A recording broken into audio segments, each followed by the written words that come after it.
You'll get to your seats, please. We're going to begin our service.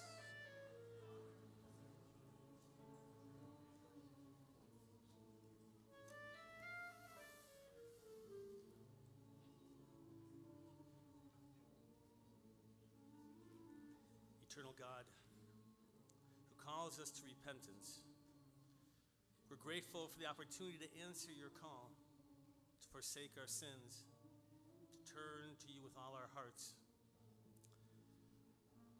Community of Aliyah, on this Kol Nidrei, as is my tradition, I ask any of you whom I have wronged to please forgive me.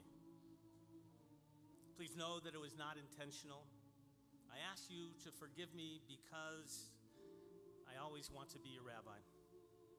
If I walked by you in a hurry and did not say hello, I'm sorry.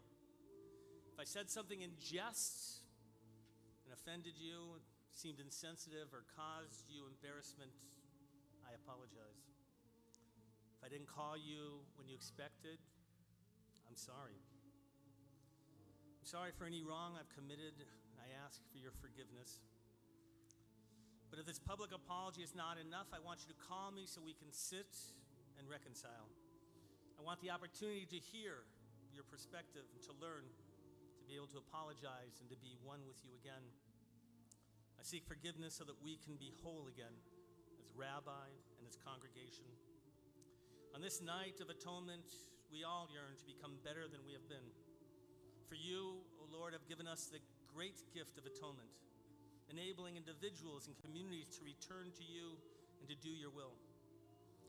Open our hearts to the call of this sacred night so that the words of our prayers may remain with us, to renew us, to refine us. May our deeds make us worthy to hear your divine assurance, Salachti, I have forgiven.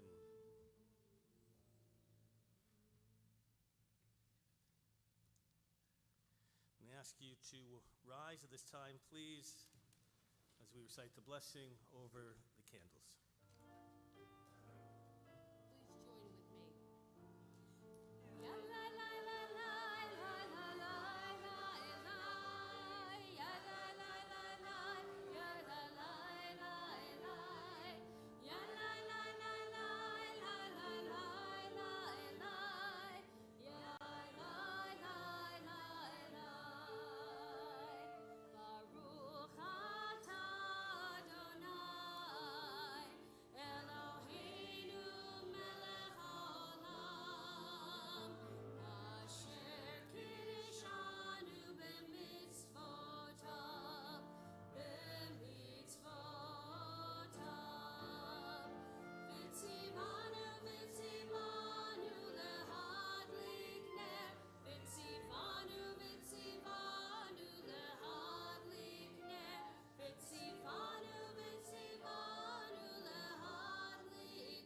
Is opened.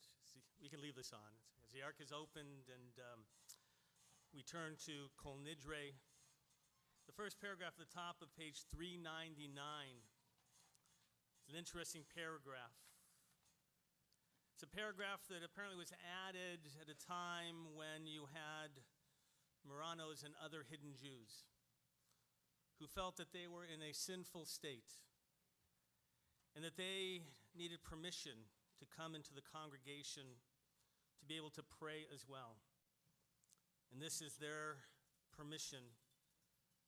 On Yom Kippur, we want all of the Jewish people to be with us by the authority of the heavenly court, by the authority of this earthly court, with divine consent.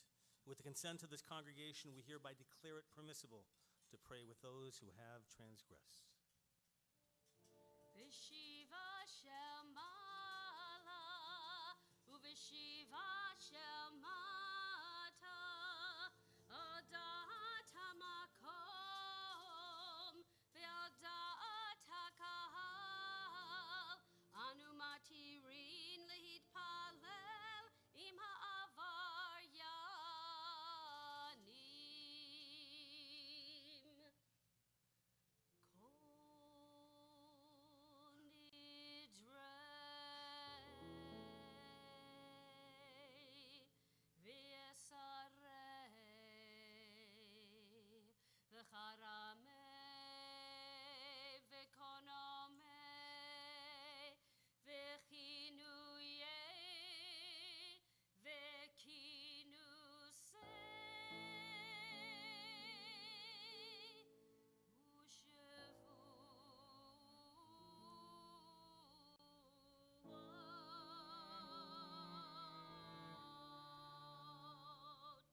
Betelin Mutalin La Shiririn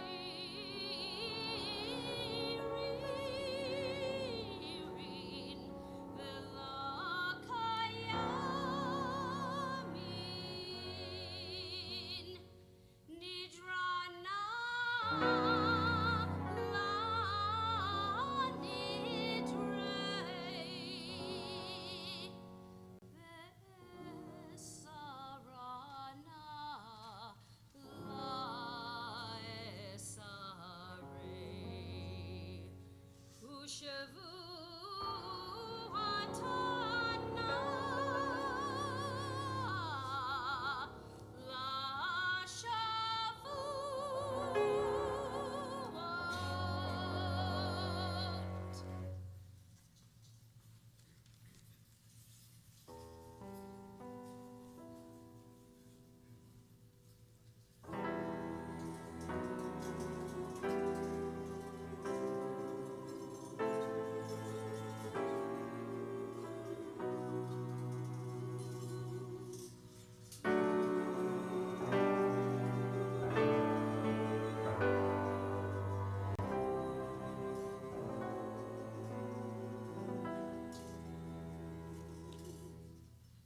Kol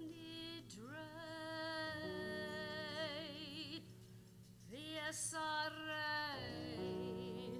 V'charamei V'konomei V'chinuyei V'kinusei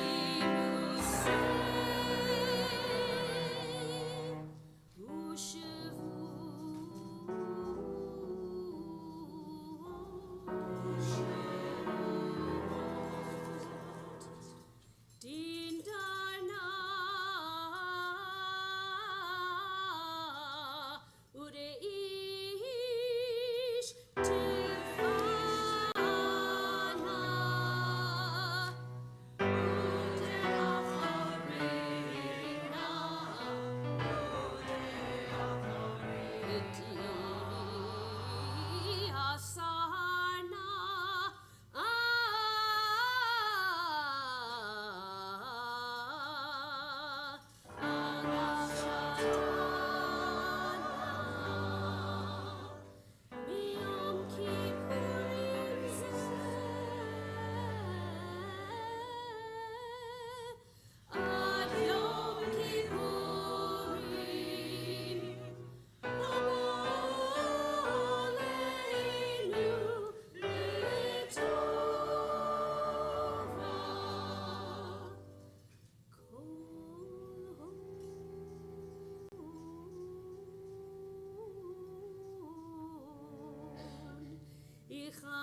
Sharon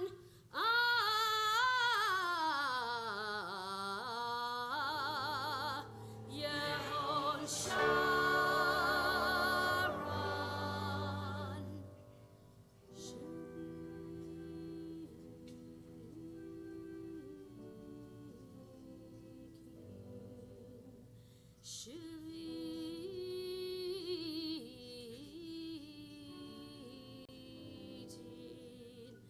Betelin Mutalin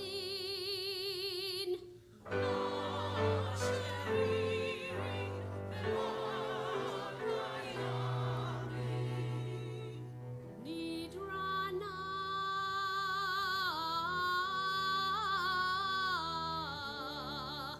La Nidrei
מצרים ויד הנה ושם נאמר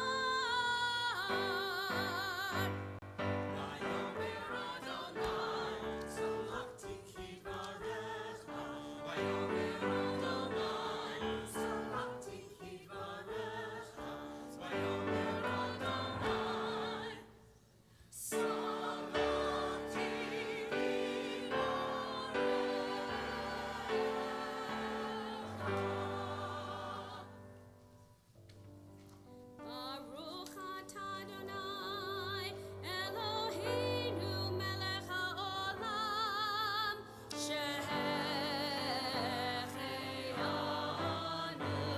וקיימנו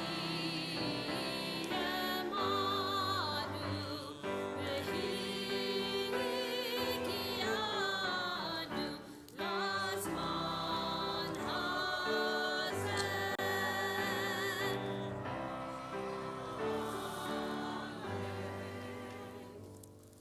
Remain standing as the ark is closed. On page 408, you'll find the Baruch, but I acknowledge and grateful for the past presidents who were up here and who held the Torah scrolls and acknowledgement and gratitude for their service in this community. Page 408, the Baruch.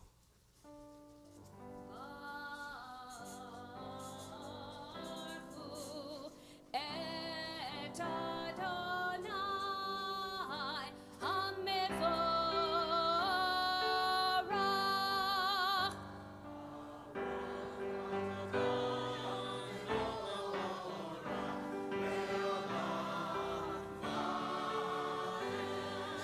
Baruch Adonai Amvarach leolam vaed.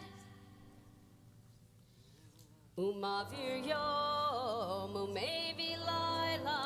May be seated. Umavdil ben yom uven laila. Adonai tzvaot shemo el chai v'kayam. Tamidim lo chaleinu leolam vaed. Baruch atah Adonai.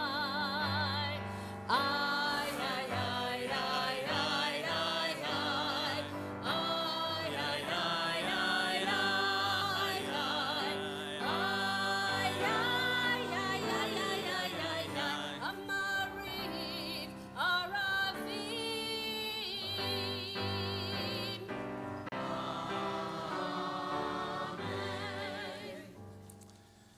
A reading by Rabbi Rami Shapiro.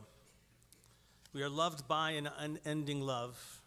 We are embraced by arms that find us even when we are hidden from ourselves. We are touched by fingers that soothe us even when we are too proud for soothing.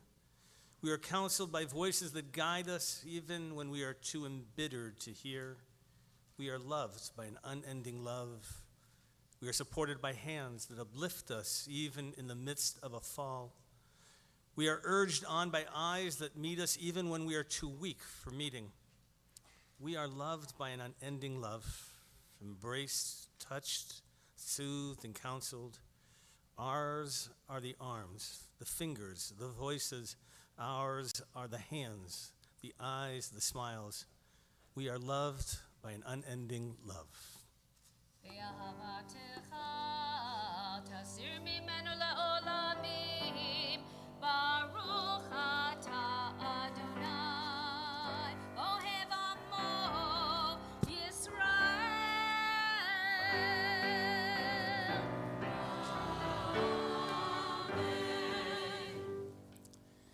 I dreamed I had an interview with God. Come in, God said. So you'd like to interview me? If you have the time, I said. God smiled and said, my time is eternity. It's enough to do everything. What questions do you have in mind to ask me? What surprises you the most about mankind? God answered, did they get bored of being children, are in such a rush to grow up and then long to be children again? That they lose their health to make money and then lose their money to restore their health? that by thinking anxiously about the future, they forget the present, such that they live neither for the present nor for the future. That they live as if they will never die, and they die as if they have never lived. God's hands took mine, and we were silent for a while. And then I asked, as a parent, what are some of life's lessons you want your children to learn? God replied with a smile. To learn that they cannot make anyone love them. What they can do is to let themselves be loved. To learn that what is most valuable is not what they have in their lives, but who they have in their lives. To learn that it is not good to compare themselves to others. All will be judged individually on their own merits, not as a group on a comparison basis. To learn that a rich person is not the one who has the most, but is the one who needs the least. To learn that it only takes a few seconds to open profound wounds in persons we love, and that it takes many years to heal them. I have a long list, God said, to learn to forgive by practicing forgiveness. They need to learn that there are persons that love them dearly, but simply do not know how to express or show their feelings. To learn that money can buy everything but happiness. To learn that two people can look at the same thing and see it totally different. To learn that a true friend is someone who knows everything about them and likes them anyway. To learn that it is not always enough that they be forgiven by others, but that they have to forgive themselves. I sat there for a while enjoying the moment. I thank God for the time together, for all that God has done for me and my family. And God replied, anytime, I'm here 24 hours a day. All you have to do is ask for me, and I'll answer. And all you'll have to do is listen. We turn to the words of the Shema and listen.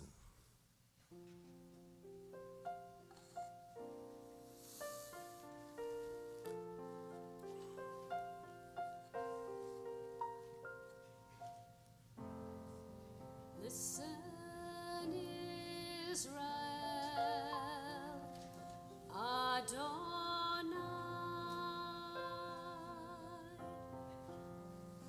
our God is one.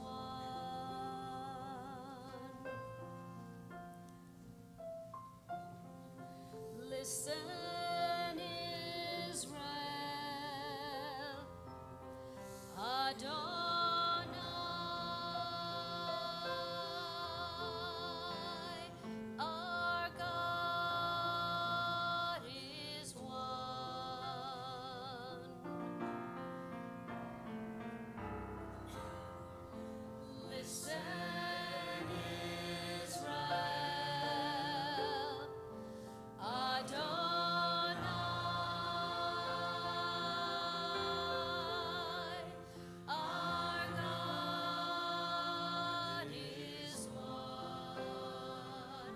You know it. Sing it with me. Listen, Israel,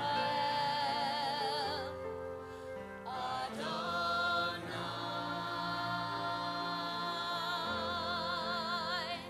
our God is one.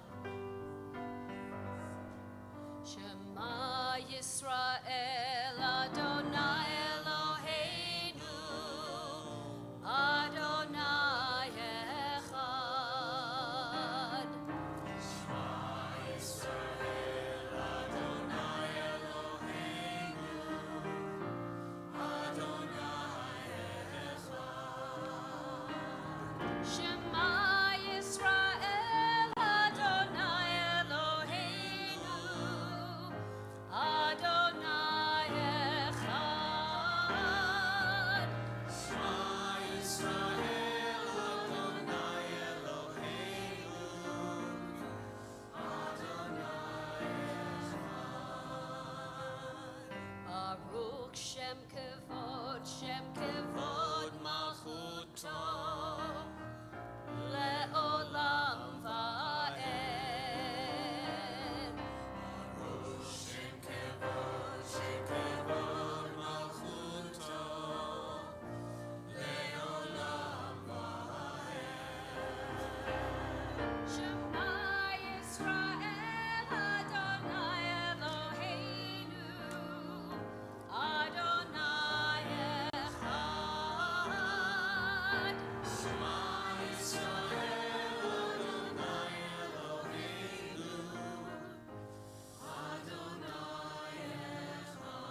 ובכל מאודיך, והיו הדברים האלה, אשר אנוכי מצווך היום על לבביך, ושיננתם לבניך, ודיברת בם בשבתך בביתך, ובלכתך בדרך, ובשוכבך ובקומך, וקשרתם לאות על ידיך, והיו לטוטפות בין עיניך, וכתבתם על מזוזות ביתך ובשעריך. Continue silently.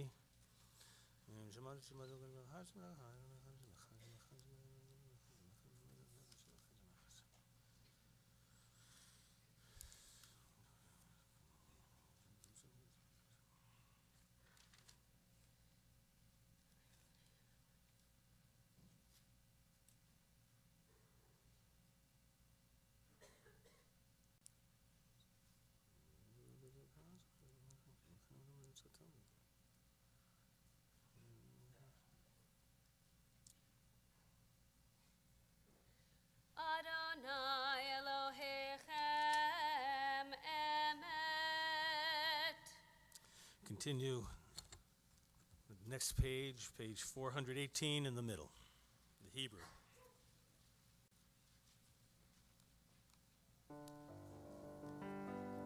Malchuto ratzon kiblu aleihem Moshe uvenei Yisrael lecha anu shira b'simcha rabah v'yameru chulam.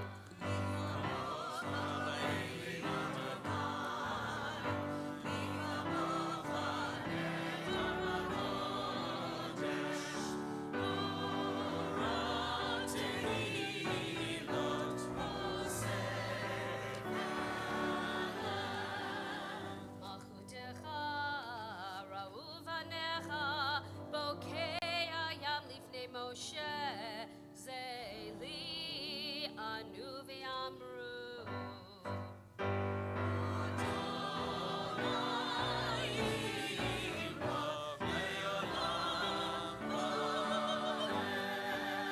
ונאמר כי פדה אדוני את יעקב וגאלו מיד חזק ממנו ברוך אתה אדוני.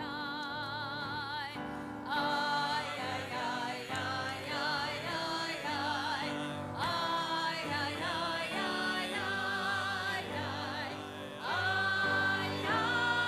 איי איי איי גאל ישראל.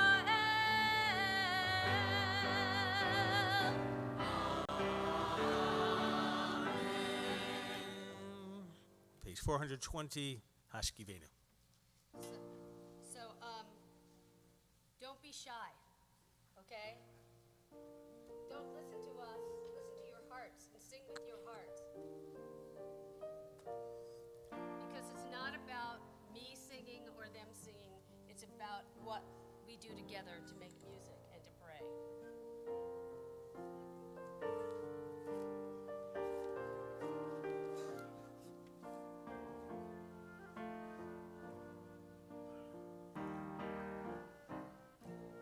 Hashkivenu Adonai Eloheinu leshalom ve'hamidenu malkeinu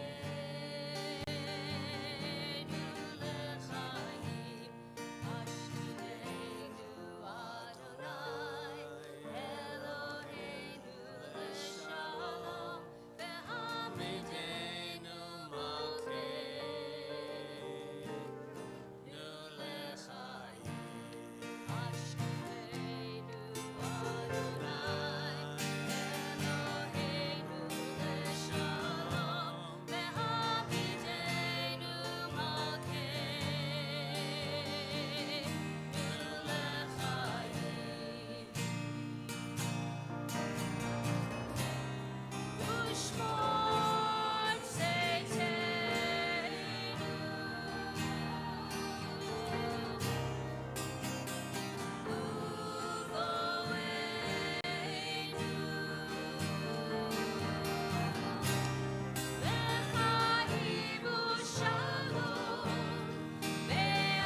do this together. Come on.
Thank you, choir.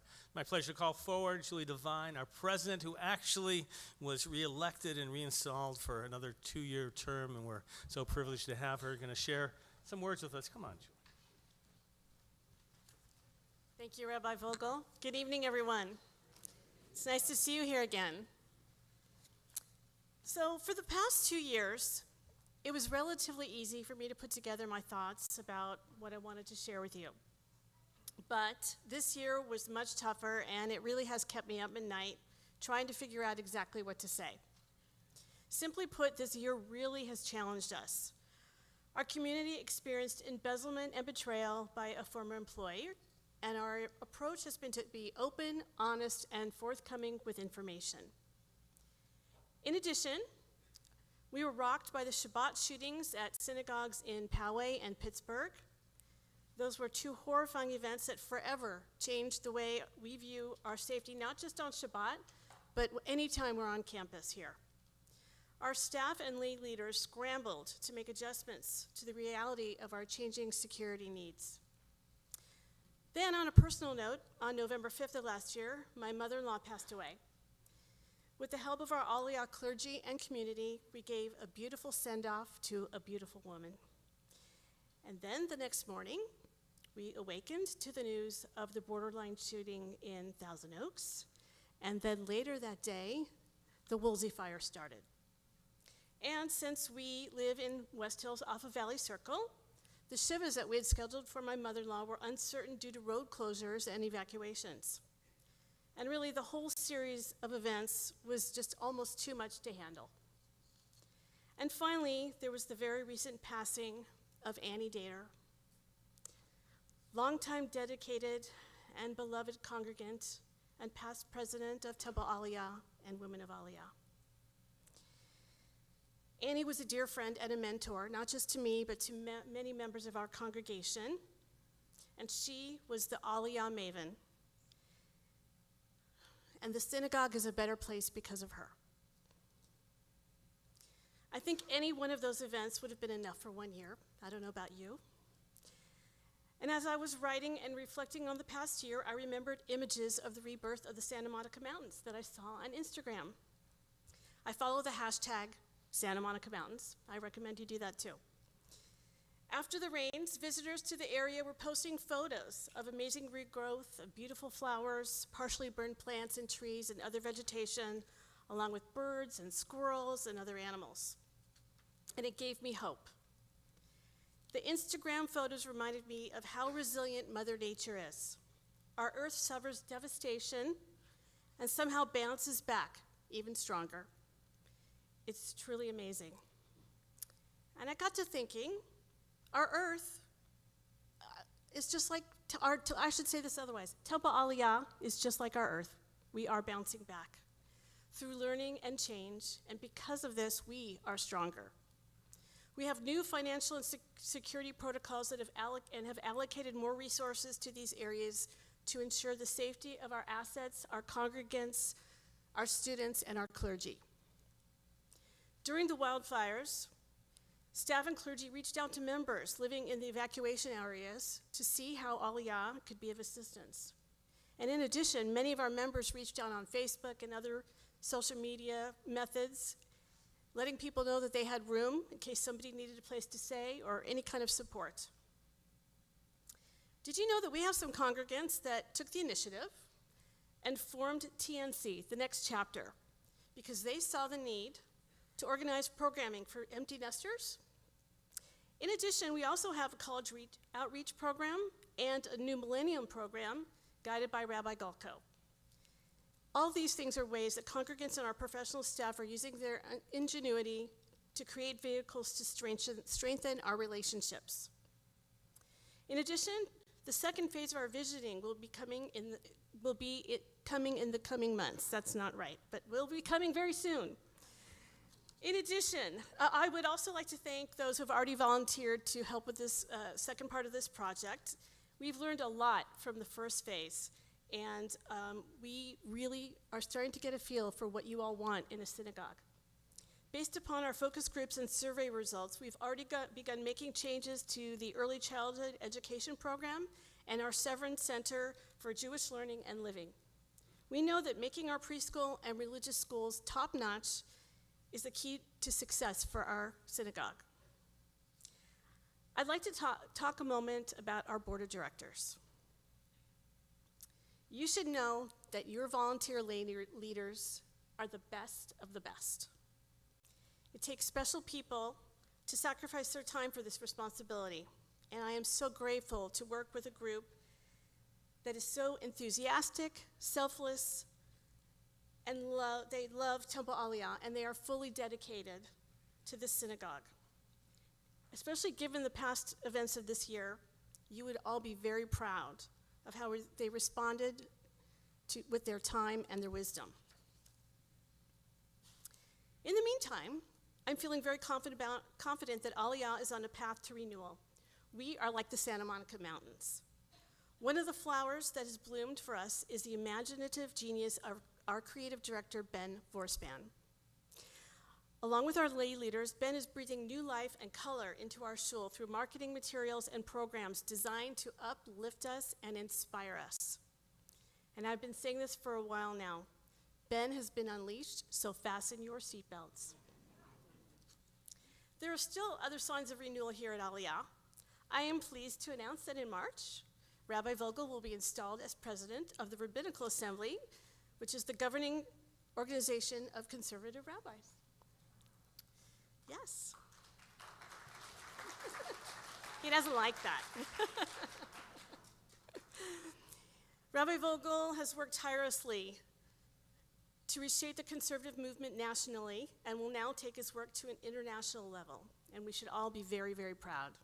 And before you know it, Rabbi Vogel will be the leader of the intergalactic Rabbinical Assembly to infinity and beyond. That will be extremely awe-inspiring. But for now, back here on earth, Rabbi Vogel's installation will take place here at Temple Aliyah. It's very exciting, and rabbis from all over the world will be here for the event. Our synagogue will receive a special Torah mantle as a remembrance of this honor. And guess what? I have more exciting news. Next month in New York, Hazzan Stein is being honored by Mazorti Olami for his work with the I was saying this. Thank you. I know how to say it until I stand up here. It's amazing how that happens. Abayudaya. See, I can say it. Anyway, he's done great work with Abayudaya and Poland, the Jewish community in Poland, and our community is extremely blessed to have such innovative and dynamic clergy as our spiritual leaders. Thanks to them, Aliyah is leading the way to reshape conservative Judaism for future generations. So as you can see, Temple Aliyah is blossoming like the flowers out of the wildfires. I hope that you will not only see the change, but feel them in your hearts.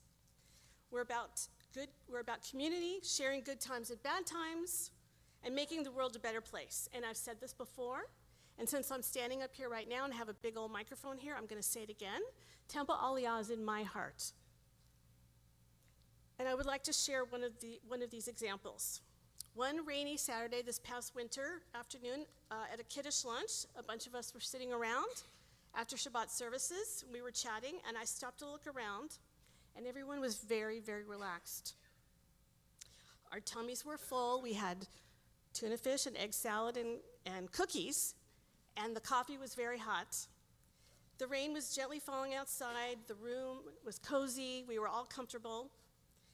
And Yossi, one of our congregants, was playing the accordion, and some people were singing. And I just looked around and I thought, wow, this is really what it's all about, being together and being there for each other for life's crazy ups and downs, and enjoying a peaceful Shabbat afternoon. I hope that each of you can find the sense of peace and camaraderie that I felt here at Temple Aliyah. And when you do, please share it with me. It will make my day. Gamar Hatima Tova, may you all be sealed in the book of life for good. Thank you, Julie. Thank you. We're all blessed to have Julie. Just a couple other minor announcements as we go into the remainder of the service as well, is that tomorrow, if you would like to, if you're not wearing white and tomorrow and you feel like to have the spirit of Yom Kippur, you should feel comfortable being able to come in white, even if it's not a suit, and just be able to share, whether it's a kittel, a formal garment that goes over it, which is tradition that I'm wearing, or just to have a white shirt, whatever you want to feel the sense of Yom Kippur. If it means also not wearing leather shoes, which is a custom, we invite you to be able to hold on to that spirit of Yom Kippur. You just remember to bring your sova bags filled tomorrow as well. For this group, this is the early service, right? All right, so I'll be with the late service. But you will have, those of you who wish to make a day of it tomorrow, you'll have learning opportunities as well in the afternoon. At 1:30, you'll have a session led by Dr. Bruce Powell, Past and Future of Jewish Education in America. 2:30 will be a session led by Katie Perryman of Jewish World Watch. Is this the fast I desire? And talking a little bit about the Jewish World Watch. At 3:30 will be Rabbi Adam Schaefer, who's a magnificent teacher. They're all great teachers. He will be speaking on how awesome is this day, a discussion on Unatana Tokef, and he'll be engaging in a dialogue. So those of you who wish to make a day of it tomorrow, we're here all day. We're going to continue with the Hatzi Kaddish, page 422. Yitkadav, Yikadash, Shemei Rabbah, Ve'alma divrach hirutei, Ve'yamlich malchutei, B'chayechon uvyom echon, U'v'chayedechon, Beit Yisrael, Ba'agalau bizman karim, V'yemeru Amen.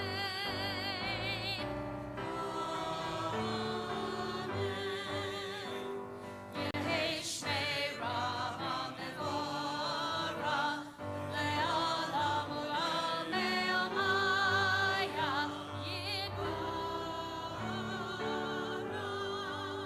Yitbarach, V'yishtabach, V'yitpa'al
minds together for the silent Amidah, page 424. Remind you in the sections of the Alchet and the Ashamnu, in the spirit of Yom Kippur, to strike your chest, acknowledgement of the need to wake up our hearts to change. We'll begin together 424 with Adonai Sfatai, and then silently go into your private prayers, Hebrew or English, the private prayers of your heart.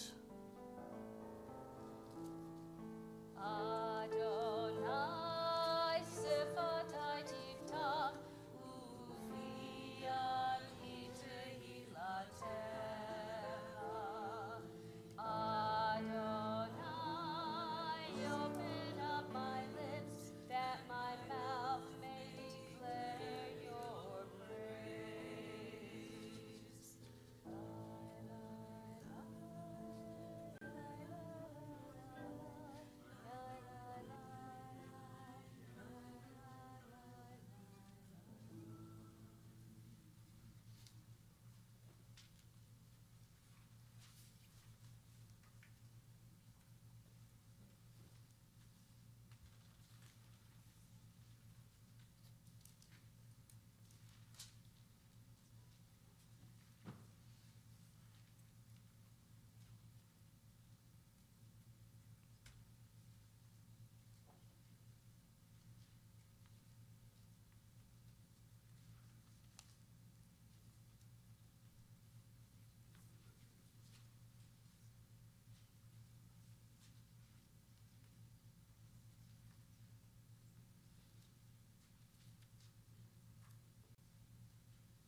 Page 446, as the ark is opened, we rise together for Ya'aleh, Ya'aleh.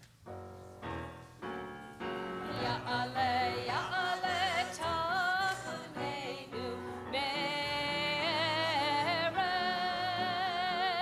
Ve'yavo Shavatenu, Miboker, Ve'yera Erinunenu, Ad Arev, Ve'yera Erinunenu, Ad Arev, Ya'aleh, Ya'aleh, Kolenu, Me'erev, Ve'yavo Zikatenu, Miboker, Ve'yera Epidyonenu, Ad Arev, Ve'yera Epidyonenu, Ad Arev, Ya'aleh, Ya'aleh, Dovkeinu, Me'erev, Ve'yavo Gilenu, Miboker, Ve'yera Ebachshatenu, Ad Arev, Ve'yera Ebakashatenu, Ad Arev, Ya'aleh, Ya'aleh, Enkatenu, Me'erev, Ve'yavo Elecha, Miboker, Ve'yera Eleinu, Ad Arev, Ve'yera Eleinu, Ad Arev. As the ark is closed, we remain standing. Page 454. Adonai, Adonai, El Rahum Vechanun, Erech Apayim, Verav Chesed Ve'emet, Notzer Chesed Lalafim, Nosei Avon Vafesha, Vechata V'nakeh. Adonai, Adonai, El Rahum Vechanun, Erech Apayim, Verav Chesed Ve'emet, Notzer Chesed Lalafim, Nosei Avon Vafesha, Vechata V'nakeh. Adonai, Adonai, El Rahum Vechanun, Erech Apayim, Verav Chesed Ve'emet, Notzer Chesed Lalafim, Nosei Avon Vafesha, Vechata V'nakeh. V'salachta la'avoneinu, u'chatotenu, u'nchaltanu. Slach lanu, avinu, v'na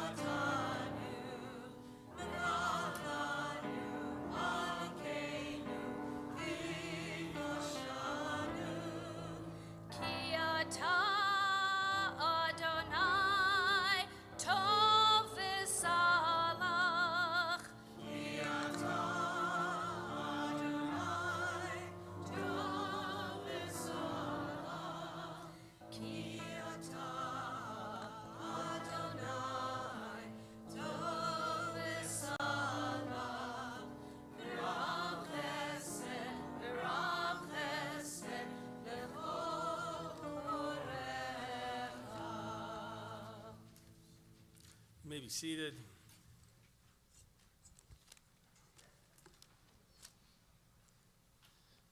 So I want to tell you that during my 31 years as a rabbi, I was ordained 31 years ago, very young, baby ordained rabbi. I never, ever imagined that I would be giving a sermon on anti-Semitism. I never imagined it in 31 years. I grew up in the heyday of American Jewish life. Unlike my father, who grew up in Southern California, who was chased home by kids who'd throw stones at him and call him a kike, I grew up in the San Fernando Valley, where non-Jewish middle school and high school students on the high holy days, even though classes were in session, didn't go because they knew half the students wouldn't be there. That's what I grew up in. College quotas were a thing of the past. Sure, I heard jokes that played on Jewish stereotypes. By the way, I did hear derogatory comments about Polacks, about Japs, but never did I hear the word kike used in a derogatory way. That wasn't my upbringing. In spite of the Munich Olympic massacre and other terrorist acts that were committed by the PLO during those decades, right, when there was a great terror abroad, still felt safe in America as American Jews, didn't we? In fact, I grew up when Jews continued to attain greater and greater success in all areas of Jewish life. The doors were open and we were achieving unparalleled success in the history of the Jewish people. America, from the arrival of Jews, the first Jew here sometime in the 1650s, by the way, was always seen as a place where Jews could avoid persecution. The first group of Jews, 29 Sephardic Jews, came in 1654, landed in New Amsterdam, now New York, escaping the Inquisition and found safety. For Jews in Eastern Europe at the turn of the 20th century, America was the Golden Medina. Right? You know that language, where Jews could live in safety and prosper in ways that were unknown at the time. Even with outspoken voices in the 1930s, for example, of Father Coughlin, if you don't know, who was on the air, 30 million listeners a week spouting anti-Semitic vitriol. Even with that, even with the efforts of Henry Ford, right, in his anti-Semitic ways, and he who published the Protocols of Zion, right, which is a conspiracy document that the Jews are intent on taking over the world, even then, the Jews of America thought it was a place of opportunity, which tells you how bad Eastern Europe was. This was the place. In the first half of the 20th century, quotas in college, some of you may have been impacted by them. Even with that, and by the way, exclusion from social clubs and golf clubs and things like that, even then it still felt that life was okay. But then, like the Iron Curtain, it all changed. Almost like a race car just shooting forward. Jewish life in the second century, in the second half of the century, just blossomed here in America. By 1950, believe it or not, we were included in the tripartite of a religious life in America: Catholics, Protestants, and Jews. We were counted, small minority, considered part of the very Judeo-Christian fabric of this country. Perhaps most reflective of social acceptance was the fact that at one time, marrying a Jew, if you were not Jewish, was seen as definitely stepping down into a lower class. But by the end of the 20th century, we were being welcomed and married into some of the finest American families. Some people call that success. The 20th century was unparalleled. By the way, internally as well. Do you know the number of Jewish studies departments that were created and chairs of Jewish studies in universities? The numbers of Jewish camps and Jewish day schools, Jewish publishing houses, the number of Jewish books that were published in America was unprecedented in Jewish history. Unprecedented. Right? We were growing. And even though there were doomsday predictions always about Jews and how we would go by the way, the facts on the ground didn't bear that out. We had made it, or so we thought. But a new strain of anti-Semitism has thrown most of us for a loop, hasn't it? Something happened that's changed. The turn of the 21st century saw renewed anti-Semitism that's shaken some of us to our core. Some of you are from South Africa and other places around the world are not surprised by it. But I can tell you, most of us American Jews were. We felt that America was different. We're hearing now old stereotypes and tropes about Jews that are being expressed. And while we think that we're safe, by the way, in public, even I feel safe walking around with a kippah, and I imagine that most of you still feel safe wearing a Jewish star or a chai. The problem is that when hatred comes out, they know where we live. They know to come find us in the synagogue. If any of you have traveled in Europe or other places around the world in the last 30 years, if you ever went to a synagogue, you know what it was like to try and get in. You'd have to prove that you were Jewish to an armed guard, a heavily armed guard, often Israeli, often carrying a machine gun, and would only let you in, especially on Shabbat or holiday, if you could absolutely prove that you were Jewish.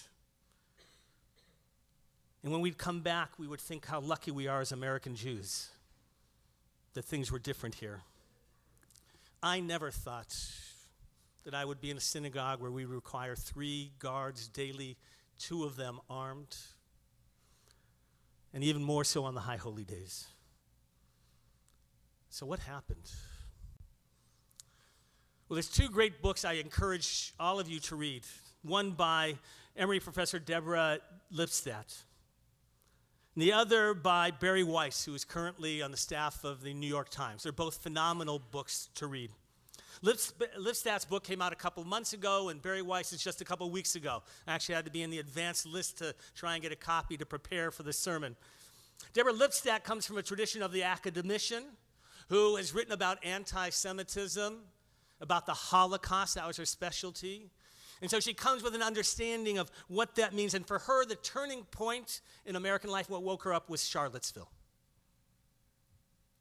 For Barry Weiss, a native of Pittsburgh, a little bit more personal, it was the shooting at the Tree of Life Synagogue almost to the day a year ago, within a couple weeks, where her father very often prays on Shabbat. It was a very personal response. During the last 20 years in America, in general, Americans have felt less safe. Isn't that true? Going to concerts, outdoor concerts, nightclubs, movie theaters. There's been an anxiety in general that has overwhelmed us. But the attacks against the Jews have come to our most sacred places, our synagogues. But by the way, it's important to know that we're not alone. You know there were shootings in mosques during the last year, and there are shootings in African American churches as well. But we thought we were different, didn't we? We thought we were safer. We're not alone in that vulnerability. But it did come as a shock to us. So how do we make sense of the new reality? How should we react? And most importantly, how should we live our lives? That's really the questions we have to ask. What does it mean? According to Deborah Lipstadt, here's her definition of an anti-Semite. I think you'll like this. An anti-Semite is someone who hates Jews more than is necessary. An anti-Semite is someone who hates Jews more than is necessary. The book of Esther that we read on Purim tells us the history of what it means to be different and for people to hate us because of that difference. We know early on We were forced to assimilate, but it didn't work. We refused. And in part, that refusal not to be like everybody else has laid the foundation for anti-Semitism. Accusations that have plagued the Jewish people for millennia. I could lecture for hours about the history of anti-Semitism, but I won't. In the end, it won't help us to understand why Jews are scapegoated and why it's increasing. From the killing of Jesus to the Black Plagues of the 14th century, we've been blamed for just about everything. From the worldwide depression of the 1930s to 9/11, to a theory that ultimately our goal is to take over the world, the protocols of Zion. It's our disproportionately small numbers and the impact we've had that's created an impression that we're capable of such vast enterprises. Yes, our success is part of the problem. There's a joke that goes back to probably Nazi Germany that talks about two Jews who are in the park, one of the few benches they're on that Jews were allowed to sit on. And one of the Jews is reading the local Jewish newspaper. The other is reading the anti-Semitic Nazi publication Der Stürmer. The one reading the Jewish newspaper asks, "Why on earth are you reading that thing?" His friend responded, "When I read a Jewish publication, I hear our woes and terrible fate. When I read Der Stürmer, I read how we control the banks, world media, international governments, and how powerful we are. I prefer the latter." Lipstadt believes that anti-Semitism is a phenomenon that is so irrational that it cannot be combated with rational discourse. So that it doesn't work. If you know her, by the way, she refused to refute or to debate Holocaust deniers because she said it's not a rational discourse. There have been so many accusations thrown at the Jewish people over a period of more than 3,000 years. Dispersed from our ancestral land 2,000 years ago, we're forced to move from place to place. We're unique in that we're defined by religious and ethnic terms, identification. Very often limited by ruling powers as to how we could make a living. Somehow we turned that into professions that were successful. So many different accusations, so many different times that helped different civilizations find us and make us a scapegoat. Any of these accusations can be resurrected and used against us. If you survive long enough in enough different places, and in spite of attempts to eradication, you continue to flourish, you become the cockroach of humanity.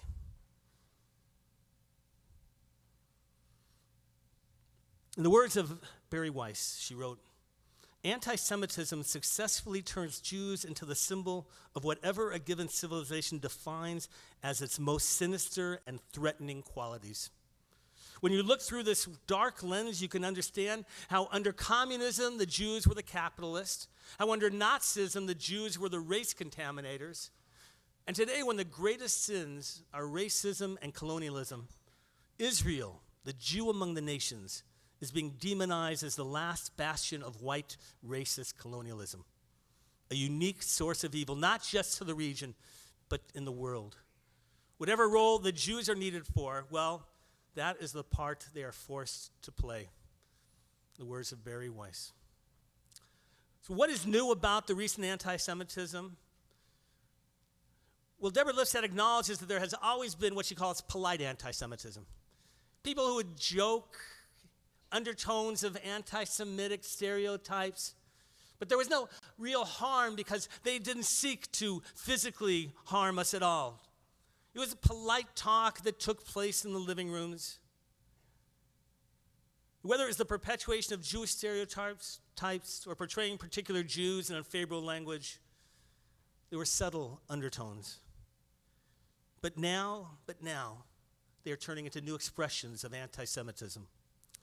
Lipstadt and Weiss both acknowledge that the new anti-Semitism is propagated both, I want you to hear this, both, by the far left and the far right. And it's gaining legitimacy in both areas. From the far right, it's the white supremacists who are attaching their rising star to that of the alt-right. Right? You could tell the anti-Semites of yesteryear. We could tell who they were because they wore white caps. Or they wore Nazi-inspired uniforms or tattoos, or they shaved their head very tight and they were skinheads. But today,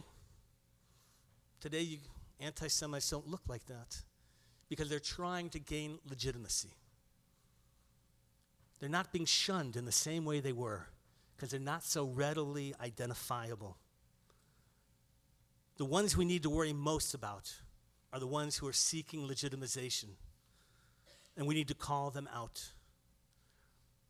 When their voices are attached to a debate between nationalism and globalism, when the voices of anti-Semites they gain legitimacy. When the marchers in Charlottesville are not called out for their anti-Semitism, in spite of walking and chanting, "The Jews shall not replace us," they gain legitimacy. But there's anti-Semitism on the far left as well. Many of you know it. It's camouflaged often as anti-Israel attitudes and actions. When it comes to marches and programs, a number of liberal groups have forbidden Jewish participation. Or they make it so complicated and so anti-Israel that Jewish groups can't participate and feel uncomfortable. In some groups, they define the Star of David as a symbol of hate and oppression and will not let it be used as part of any publicity. Lipstadt and Weiss point out these examples, and they describe the dilemma for many liberal American Jews to call this out. For Lipstadt and Weiss, one of the greatest mistakes the Jewish community is making not blaming the other side without acknowledging the anti-Semitism emanating from their own side. We'll look and see the others, but we won't acknowledge and call out our own anti-Semitism, that of our own political party or our own political affiliation. Each side believes the other is more responsible. But nothing can be done until we acknowledge the danger of both sides and we call it out for what it is. By the way, Lipstadt and Weiss both also call out, recognize the role of radical Islam and inciting hatred of Jews and promoting violence, but acknowledge much greater an issue in Europe than it is here. What else has made the new anti-Semitism particularly virulent? Well, the internet, the web. Do you know about the dark web or the deep web? When you go online, you can look and find almost anything that's accessible to you.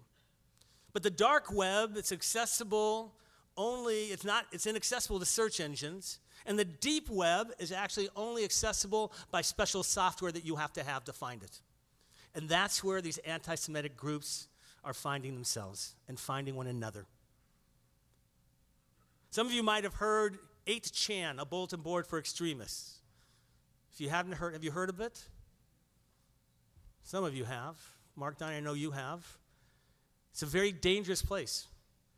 It was on 8chan that the three attackers of Christchurch, New Zealand, Dayton, Ohio, and Poway each posted their attacks prior to making their attack. And in Christchurch, actually live streamed the attack for 27 minutes before it was turned off. You see, the anti-Semites, they don't have to go about with secret lists anymore for mailings. They don't have to meet in clandestine areas anymore. They can find each other anonymously and virally right on the internet in the deep, dark areas. So we know that anti-Semitism means for the Jewish community. We know it's dangerous. But what about the rest of the world? Why is it a concern? Because, we are like the canaries in the mine. When anti-Semitism is allowed to exist, other forms of hatred will soon follow. We all know Nazi Germany. Jews and Romani, who were then called gypsies, those deemed as homosexuals, all considered inferior. They were all. And what he answered was so surprising to me. He said was, what concerns me most is the increase in anti-Semitism in this country.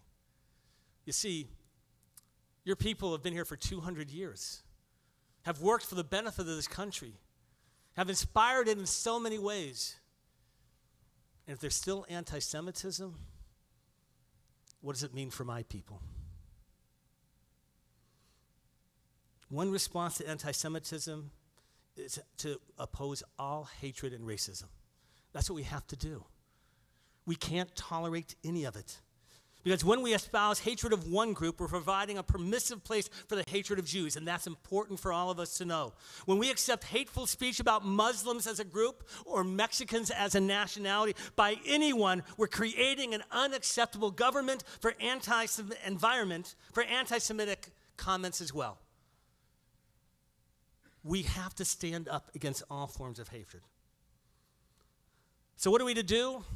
I'm going to wind this down and tell you the practical aspects.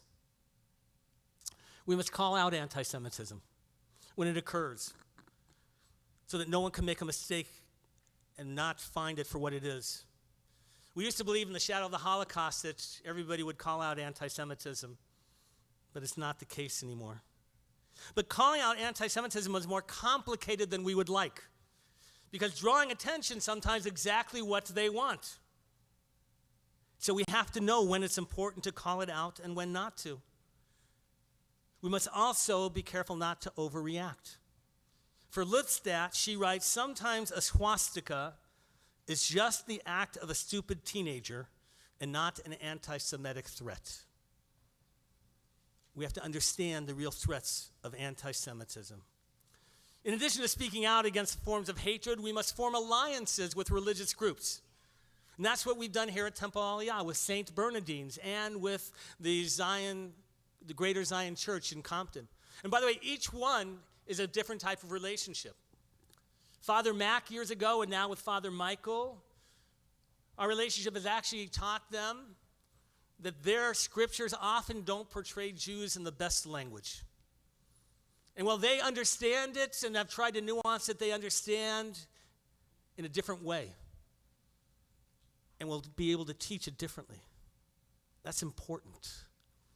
And with Greater Zion in Compton, we're together fighting racism against their community and fighting against anti-Semitism, and by the way, working on anti-Israel issues with them as well. Those alliances are essential for us to fight anti-Semitism. And what else? As I mentioned, we must call out anti-Semitism that's on our own side. I'm going to beat you up over this over and over. We have to be honest and call it out when it's apparent. Finally, and most importantly, here's what I want you to take away from this. Anti-Semitism can't define what it means to be Jewish. It cannot be the fulcrum of our lives. We have survived not because we sought survival, but rather because our values and celebration of life, because of our commitment to the light unto the nations, meant that we had a life of purpose. That's why we are still around. Survival for the sake of survival is to live the life of a cockroach. And that's not what we are. Our tradition teaches us that we're made in the image of God and that we're a kingdom of priests. And when you hold those two truths together simultaneously, you can change the world. And that's what we have sought to do, empowering the individual and the people. Anti-Semitism can awaken people. It can wake them up of the lethargy of their own existence and non-Jewish relationship of life. It's a reminder somehow that we can't escape or hide from our heritage. But ultimately, we cannot let it define us.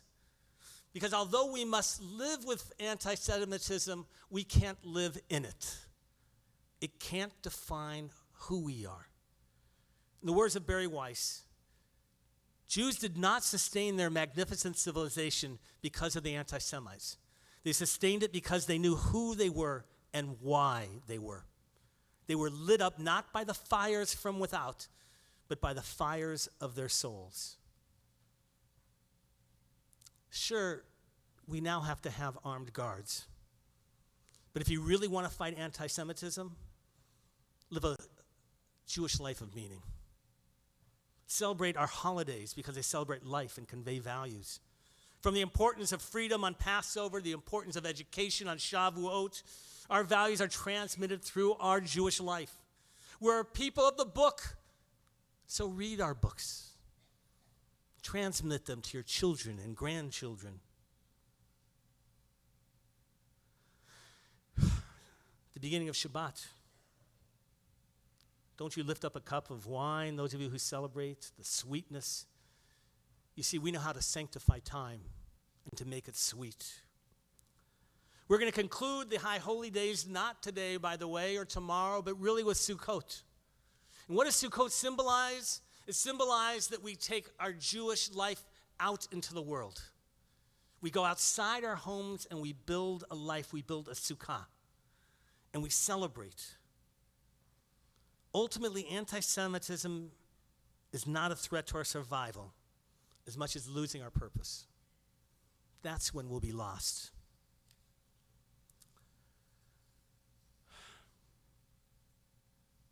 May this be a year of less anti-Semitism and more Jewish joy. May we find a sense of protection, but more so, a sense of purpose. May we all be filled with a year of life and with purpose, and let us say, Amen. We're going to continue with our service, page 458. As we rise together, the ark is opened. Shema Kolenu, God, listen to our voices.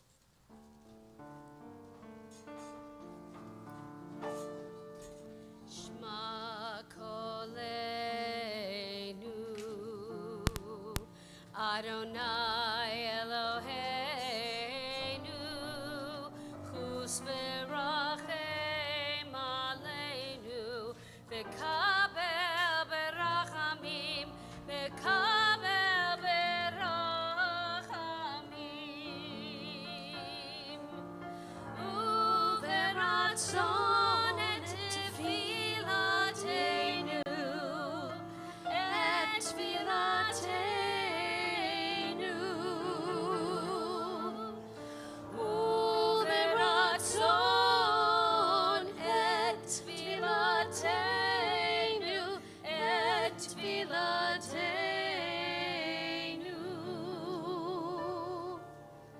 Hear our voice, Lord our God.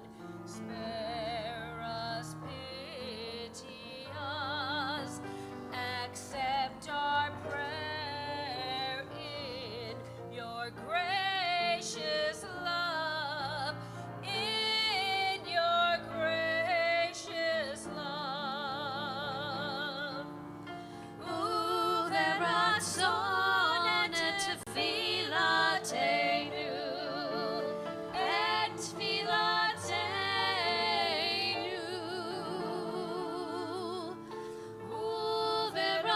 u'v'ratzon et tfilateinu, et tfilateinu.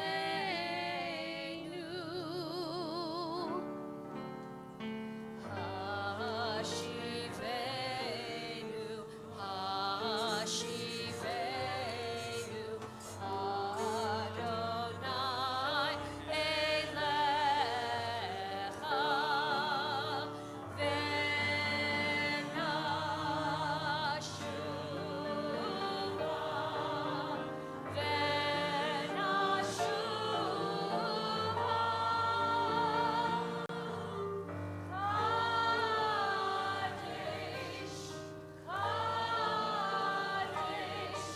Yameinu kikedem.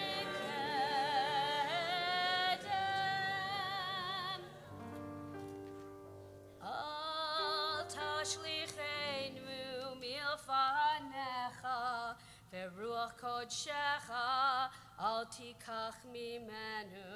Al tashlichenu le'et zikna, kichlot kochenu.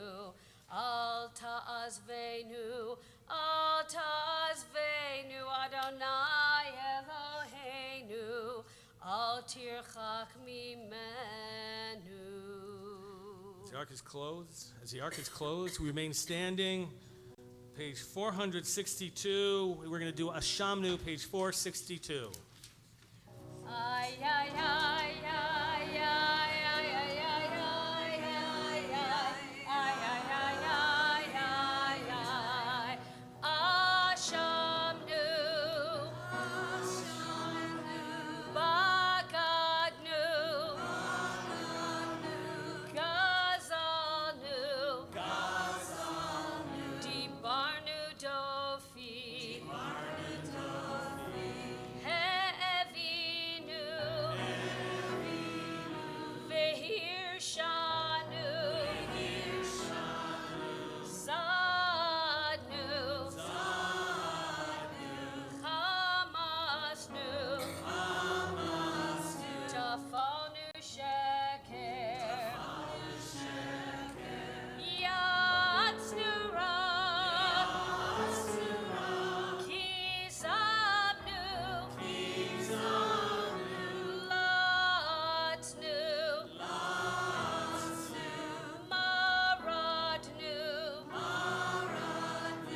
remain standing. Page 466, the Al-Chitz. And we're going to do this by chanting the first half of each line in Hebrew, and then we're going to go to the English part that defines it. You know, for example, we'll say Al-Chitz lefanacha by hardening our hearts. So we'll do the English part, so we're going to understand exactly what we're striking our chest for, as Hazzan Mimi will lead us. By hardening our hearts, by speaking perversely, publicly and privately, by corrupt speech, by evil thoughts, by insincere confession, intentionally and unintentionally, by desecrating your name.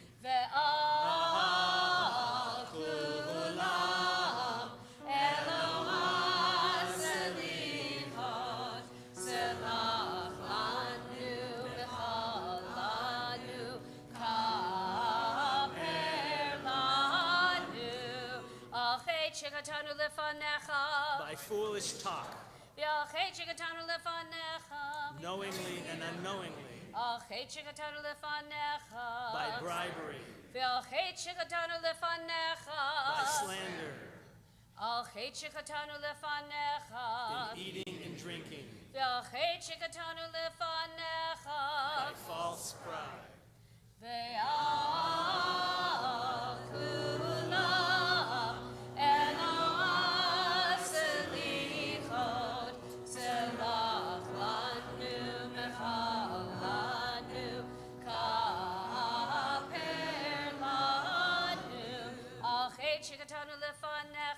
by wanton glances, by effrontery, by perverting justice, by envy, by being stubborn, by talebearing, by causeless hatred, by confusion of values,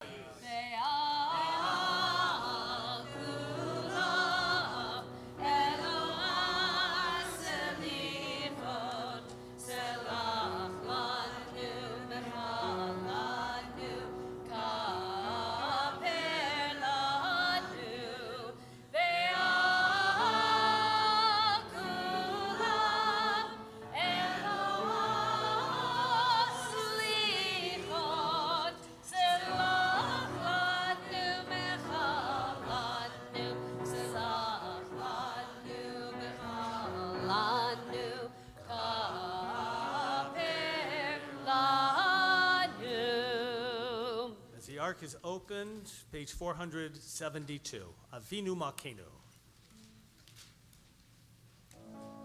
Avinu Malkeinu, Choneinu Va'aneinu. Avinu Malkeinu, Choneinu Va'aneinu.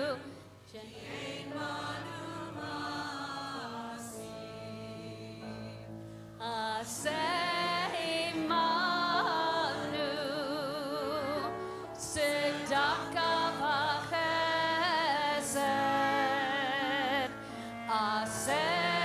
Seimanu, Tzedaka v'chesed, v'hoshienu. Avinu Malkeinu,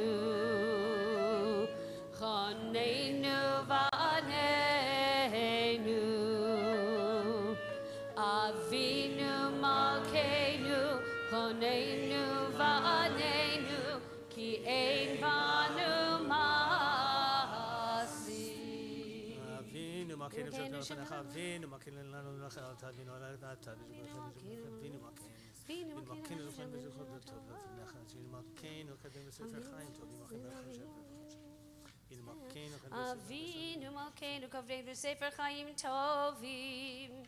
Avinu Malkeinu, Avinu Malkeinu, Avinu Malkeinu, Avinu Malkeinu,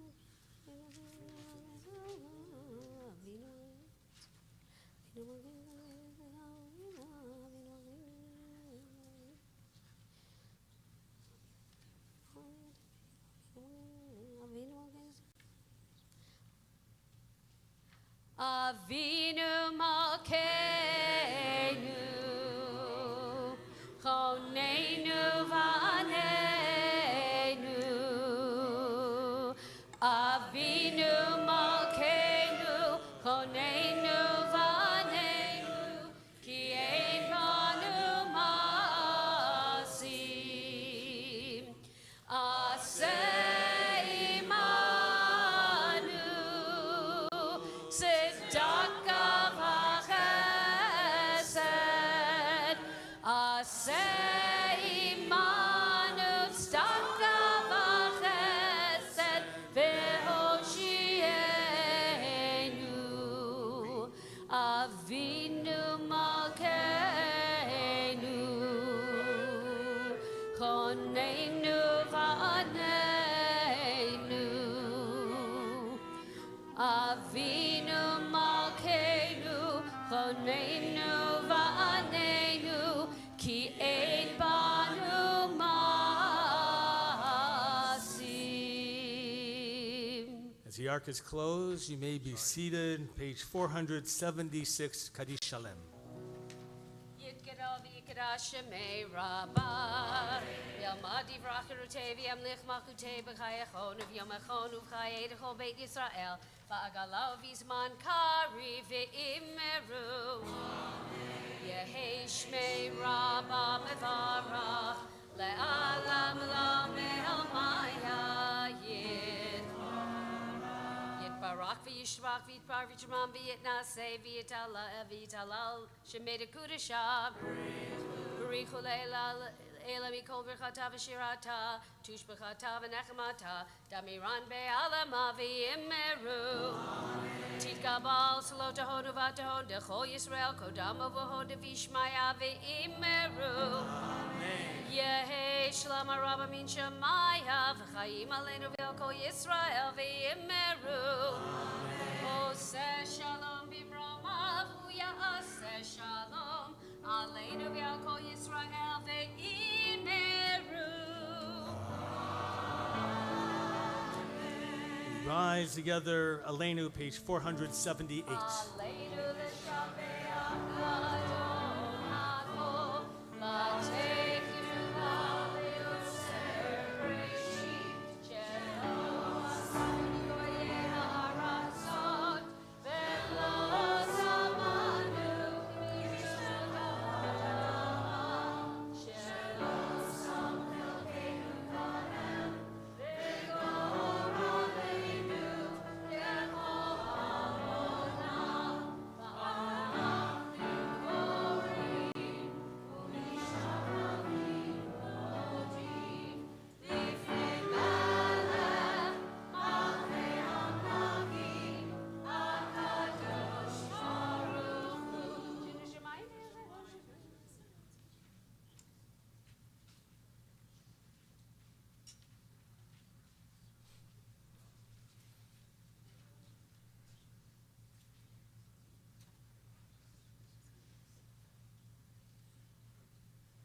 Hakatu b'toratecha Adonai yimloch le'olam va'ed v'ne'emar v'haya Adonai le'melech al kol haaretz bayom ha'hu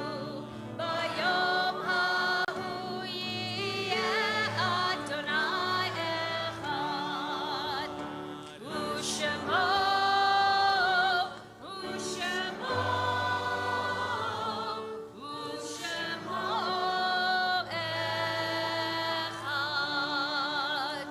You may be seated. Page 484, Psalm recited, number 27. This time of year, Hebrew or English, we continue silently.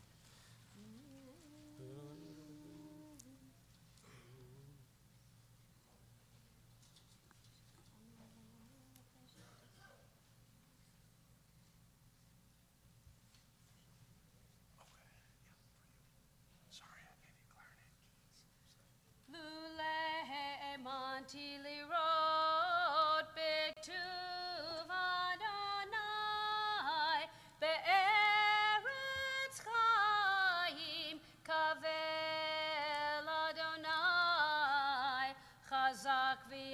אומץ ליבך וקווה אל אדוני. Those who have need or desire to recite the words of the Mourner's Kaddish are invited to rise at this time, page 482. As we join those standing, join together. Yit Gadal v'Yit Kadash Shemei Rabbah. Amen. V'Alma Divrach Yerutei v'Amlich Malchutei v'Chayechon v'Yomechon u'Chayei Dachol Beit Yisrael B'Gala v'Zman Kari v'Meru. Amen. Yehei Shmei Rabbam Barach Leolam Umeomaya. Yitbarach v'Yishtabach v'Pa'ar v'Tromam v'Naseh v'Tadar v'Talev v'Talal Shmei Dekudesha v'Yichu Le'ela Le'ela Mikol Birchata v'Shirata Tushbichata v'Nechamata Damiran v'Alma v'Meru. Amen. Yehei Shlama Rabba Min Shemaya V'Chaim Aleinu v'Al Kol Yisrael v'Meru. Amen.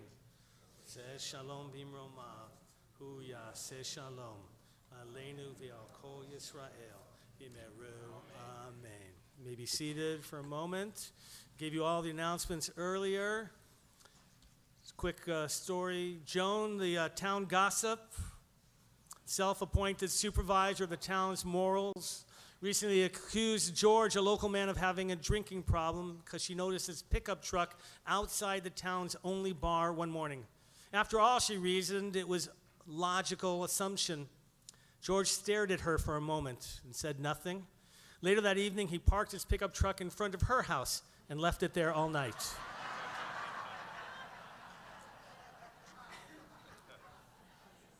As we work on judging ourselves, maybe we should be more generous in how we judge others as well. May this be a time, a period of self-reflection and of growing in acceptance of others as well. This is the most difficult time of all the High Holy Days of transition from one service to another.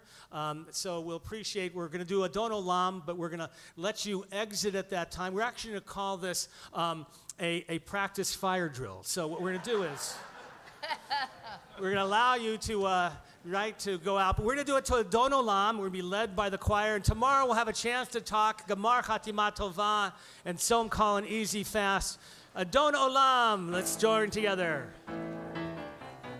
Adon Olam Asher Mala B'Terem Kol Yitzir Nivra Le'et Nasa V'Chefso Kol Azai Melech Shemo Nikra Ve'acharei Kichlot HaKol Levado Yimloch Nora Ve'hu Haya Ve'hu Hoveh Ve'hu Yiyeh B'Tifara Ve'hu Echad Ve'ein Sheni Lehamshilo Lehachmira Beli Reshit Beli Tachlit Velo Ha'ol